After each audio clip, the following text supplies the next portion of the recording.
Welcome to the Real News Network. I'm Jessel Noor in Baltimore, a city grappling with a police force accused of systemic rights abuses.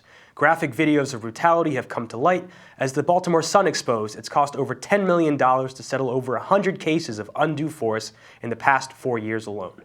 The police department is under federal review, and just this week, the city council passed a bill requiring the police to wear body cameras, which the mayor has promised to veto. It's widely agreed the city's existing civilian review board doesn't have the authority to hold officers accountable.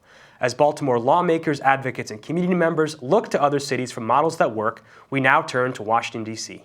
Officers there recently began wearing body cameras. Its review board, the Office of Police Complaints, was formed after a federal investigation over a decade ago. It has a staff of 20 full-time investigators and subpoena power to compel officers to testify. Its recommendations for holding police accountable are generally enforced by the police commissioner. Now joining us to discuss this is Seema Sadanandan.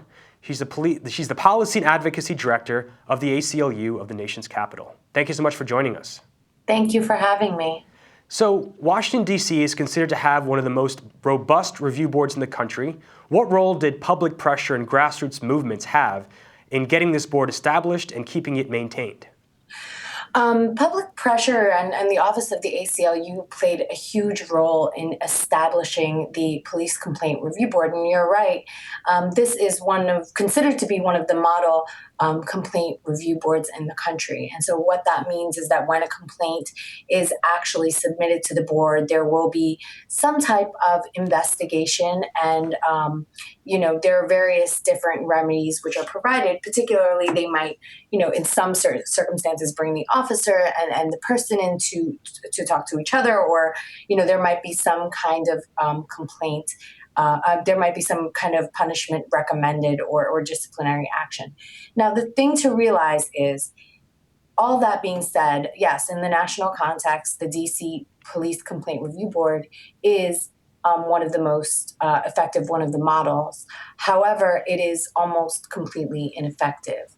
At this point, we are seeing very, very few complaints which are being sustained, and where they are sustained, the chief of police, Chief Lanier, has, her position is that the recommendations of the complaint review board are sort of advisory opinions. She doesn't have to follow them, and she actually requested an opinion from the Attorney General this past year, who agreed with her and said that she doesn't have to actually discipline her officers. So there is generally a problem with police complaint review boards because they are inherently reactionary, and it requires that something go wrong before you address these what tend to be systematic patterns and practices which produce hostile interactions between police and residents of any given community.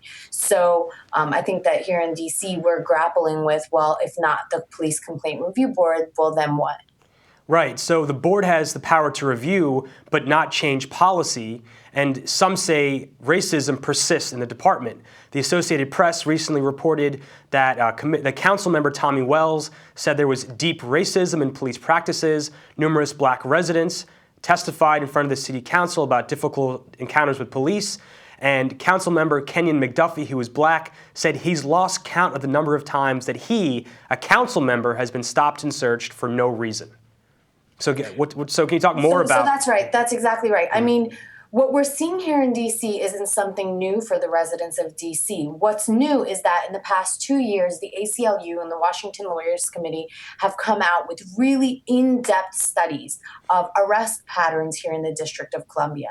And so out of these studies of arrest patterns, a few different things emerged. One, by and large, across all categories, Black people made up a disparate amount of arrests.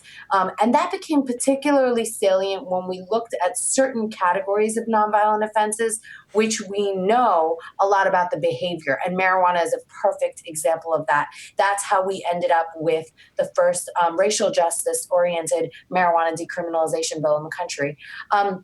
But it was much deeper than that. You have more than 45,000 arrests every single year and counting in a city of only 600,000 people. 96% of those 45,000 arrests are for nonviolent offenses. So when you think about, rationalizations like black on black crime for being the reason why police are interfacing so much with the Black community, that's not what the statistics were showing. The statistics were showing it was for nonviolent drug possession charges, largely traffic offenses, and other minor violations, which we as a district have engaged in an in-depth question across the city with council members, public officials, and community members, asking the question as to whether or not these police practices are actually making us safer. And so, yes, there were hundreds of people that came out just a couple of weeks ago and said, look, we don't feel safe.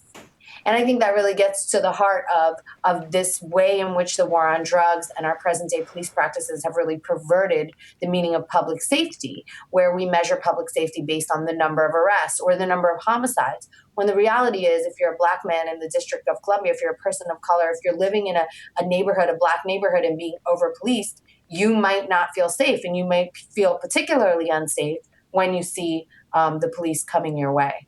And so, has this board had any impact? And how often are officers held accountable? Or are you saying that the police commissioner can just dismiss the recommendations of the review board? Yes, that is what I'm saying. And that is really what's playing out these days. I believe Kathy Lanier has been the chief of police here since 2007 and has really benefited from the dramatic drop in violent crimes. But really, that's a trend across major cities. Another reason, is that the community that has largely been targeted for enforcement of many of these crimes is also being moved out of the city. There's been tremendous gentrification over the past many years. Now, that being said, we've seen our Black population drop by the double digits in the past couple of years. However, our jail population remains, more than 92% Black for as long as I've looked back, more than a decade. So there is a deep racism here. It's not just about a single officer's interaction with a single individual. It's about practices, strategies, and tactics which are being used in the Black community, which would be wholly unacceptable were used in the white community. And that's where marijuana became really the jumping off point for us to begin talking about racial profiling here in the district. So as cities like Baltimore, and we've seen what's happened in Ferguson and other cities across the country, as they grapple with issues of police brutality, a lack of accountability, as they look to DC for answers, what would your message be? What powers does DC's board need? We also, as I mentioned in the introduction, DC has they're starting to have body cameras in police officers. They've now legalized marijuana, which lessens the impact of the war on drugs, doesn't completely remove it. But are these the kind of solutions that are needed? And what solutions are being discussed on the grassroots level in Washington right now? Well, I think that you're right. The war on drugs did really contribute to the in-stream of federal funding that strengthened these police edifices that are controlling and policing and really enforcing drug laws nearly exclusively here in DC in the Black community.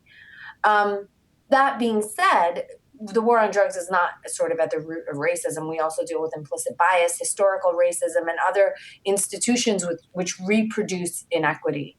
I think it is necessary that we end this war on drugs, which has been a war on Black and Brown communities, because we have more than 5,300 people every single year, 91% of whom are Black, entering into the criminal justice system through marijuana alone, let alone other, drug-related offenses. So, yeah, that's absolutely necessary, but it's not sufficient. One of the things that's happened, one of the things that happened with Ferguson, for example, is we saw tanks in the street.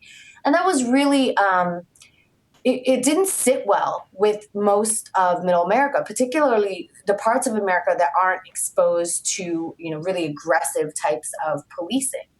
But what we're not seeing through Ferguson is the regular daily indignity that Black communities are being subjected to by policing strategies. Like, for example, in New York, they have the stop and frisk. Well, in DC, we have jump out cars. We have the vice units, the drug units who are roving around in unmarked cars and jumping out at people and scaring the living daylights out of them. Not to mention creating the very type of frightening situations that escalate the chances of violent outcomes, like the tragedy we saw in Ferguson, like the one we saw in New York.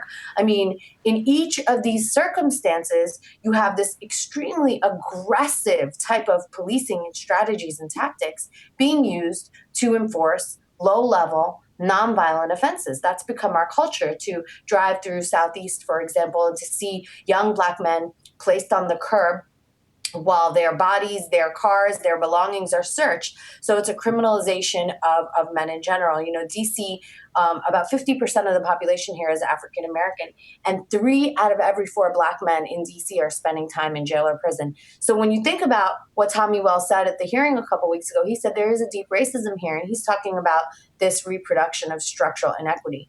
Now, follow up to that hearing, we had Kathy Lanier come in, and it just seems like the police department is tone deaf when it comes to what's happening in the community.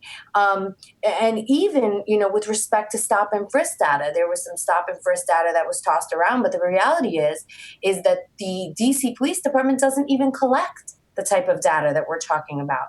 So when I think about what type of solutions we need to see here and around the country, it's going to have to be a lot deeper than a complaint review board, which is essentially reactive.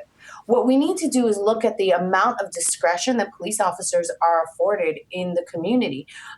What about consent searches? Are these searches actually consensual? We need to look at the affirmative responsibility of police to de-escalate situations that oftentimes they're creating these interactions. I go give trainings at high schools almost every week. And just a couple of weeks ago, I gave a training to more than 200 kids at a DC high school about how to de-escalate and survive a police encounter.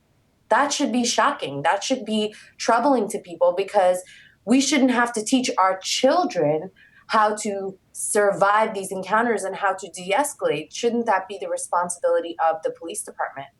So it's a really deep question. It's about the people who get arrested, but it's about mothers and daughters and grandmothers, and it's about an entire community that's being disenfranchised by collateral consequences. I want to thank you so much for joining us. Thank you so much for having me. Thank you for joining us at the Real News Network.